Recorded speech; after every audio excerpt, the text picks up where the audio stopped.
што се случува.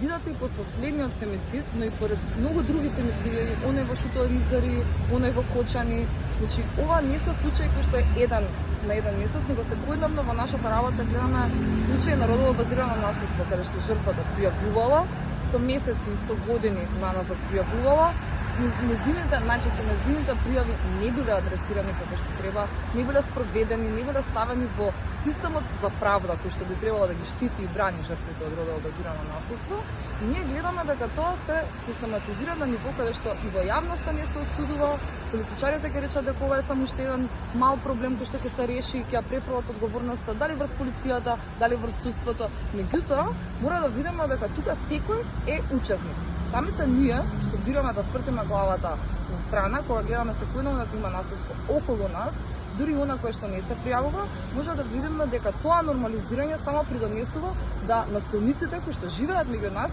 не чувствуваат никаква одговорност, но исто така и не чувствуваат никаков страв дека тоа што они го прават на секојдневно ниво на било каков начин ќе биде казнено.